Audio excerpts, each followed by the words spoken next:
E20 petrol पर उम्मीद खोते उपभोक्ताओं के लिए पहली राहत भरी खबर सामने आई है। रायपुर की कंज्यूमर कोर्ट ने इस मामले में पहला ऐतिहासिक फैसला सुनाया है। कंज्यूमर कोर्ट ने इस मामले में उपभोक्ता के पक्ष में फैसला दिया। इसी के साथ कंपनी को आदेश दिया है कि या तो उपभोक्ता को नई कार दी जाए या उसकी कीमत वापस की जाए। डॉक्टर प्रेम देवता ने ग्रैंड विटारा गाड़ी खरीदा था।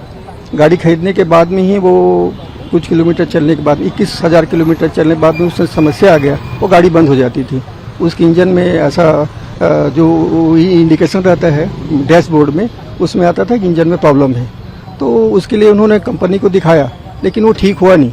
कंपनी का ये कहना था कि इसमें पेट्रोल खराब है, खराब पेट्रोल डालें, इस कारण से इसमें ऐसा इंडिकेशन आ रहा है, इंजन बंद हो रहा है।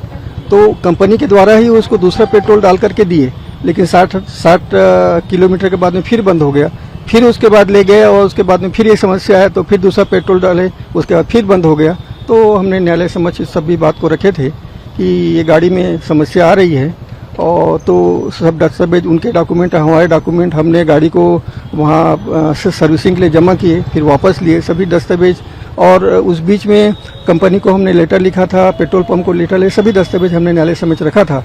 तो कोर्ट का ऐसा पूरा सभी दस्तावेजों को देखने के बाद में उन्होंने बोला कि कुछ फॉल्ट है इसमें, और इनके सेवा में व्यापार में निम्नता की है, सही व्यापार नहीं हुआ है। तो उन्होंने गाड़ी को दूसरा नया गाड़ी देने के लिए आदेश किए हैं, और गाड़ी नहीं देते हैं तो 20 लाख समथिंग और कुछ रुपए हैं उनको देने के लिए आदेश किए हैं। और उसमें 1 लाख क्षतिपूर्ति के रूप में था, और वो न्यायालय के जो शुल्क है वो, और अगर नहीं दे पाते हैं 45 दिन के अंदर में, तो उसमें 7% ब्याज के लिए उन्होंने आदेश किया है।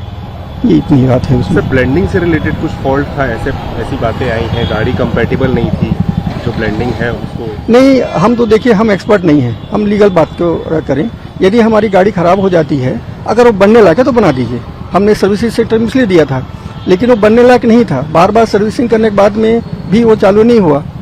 उनके अपोजिट के एडवोकेट ने ये बोला था कि उसमें पानी के कुछ पर्टिकुलर्स आ गए हैं। तो हमने ये बोला था पानी आ गए हैं तो साफ करने का और ठीक करने की जिम्मेदारी भी आपकी है, क्योंकि गाड़ी वारंटी पीरियड में है। हमने आपको 20 लाख रुपया खर्चे किए इस गाड़ी में, लेकिन हमको उसका फायदा हुआ नहीं है, क्योंकि वो पैसे में डॉक्टर प्रेम देवता किडनी स्पेशलिस्ट हैं, वो डॉक्टर हैं। तो उनको आने जाने के लिए, अपने पेशेंट देख लिए आने जाने पड़ते हैं, दूसरे स्टेट में भी उनके काम है। लेकिन वो उनको जो सुविधा मिलनी चाहिए गाड़ी से, जिस नाम से उन्होंने लिया था, वो उसमें सफल नहीं हो पा रहे थे, गाड़ी में प्रॉब्लम आ रहा था। तो अब इनकी कंपनी के उसको देखना है कि कितने % इथेनॉल में चलना है, कितने % इथेनॉल में गाड़ी नहीं चलना है। और हम तो गाड़ी खरीदे हैं, हमको उस चीज़ की जानकारी नहीं है। हम तो ये चाहते हैं कि हम पेट्रोल डालें, गाड़ी चले, बस इतना ही हमारा था।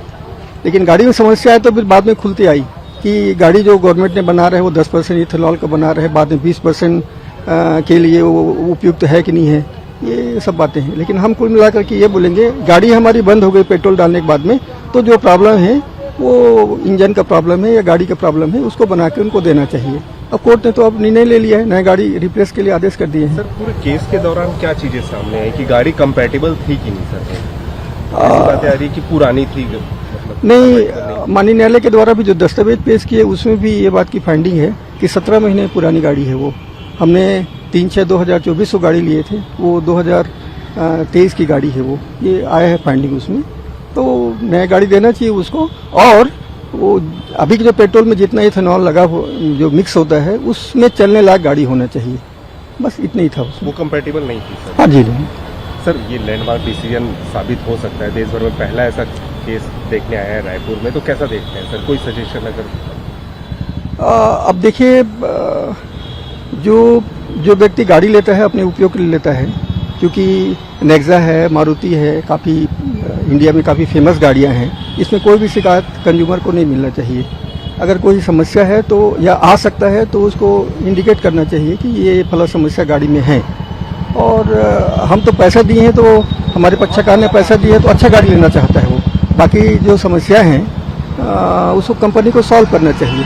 होते हैं कई बार ऐसे आते हैं कि कंपनी ने पूरी गाड़ी को वापस ले लेता है, अगर उसमें है तो उसको वापस लेकर दूसरी गाड़ी देना चाहिए। आज न्यायालय ने भी गाड़ी को रिप्लेस करने के लिए आदेश दिया है। तो अगर इथेनॉल का समस्या है, क्योंकि उसको एक्सपर्ट जो उनके एडवोकेट, उनका कहना है कि 6-7% इथेनॉल इसमें मिलता है तब चलने लायक है, ऐसा उन्होंने बोला है। तो ये सब चीज़ें एक बड़ा इशू है, टेक्निकल इशू भी है कि गाड़ी जो मैन्युफैक्चरिंग करता है उसको सभी चीज़ को ध्यान रखना चाहिए। और हिंदुस्तान में काफ़ी फेमस गाड़ियाँ हैं वो, मैं भी मारुति का उपयोग करता हूँ, तो ऐसा समस्या नहीं आना चाहिए।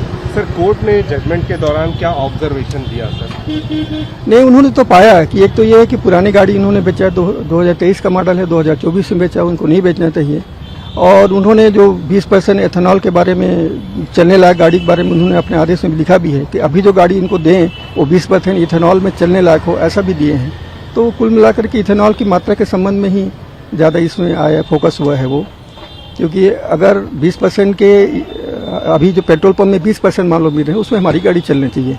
देखिए सीधी सीधी बात है, यदि हम परचेस करते हैं तो हमारी गाड़ी चलनी चाहिए, कोई प्रॉब्लम आ गए तो कंपनी को बना के देना चाहिए, बस इतनी बात है उसमें। लेकिन इस केस में ऐसा हुआ नहीं, वो अपने जो समस्या को टालते भी रहे, डीप में ना जा करके। अगर जब उनको मालूम था कि इथेनॉल का प्रॉब्लम है तो दूसरी गाड़ी रिप्लेस कर सकते हैं, बना के भी दे सकते हैं उसको, अगर बनने लायक है तो, बस इतनी ही।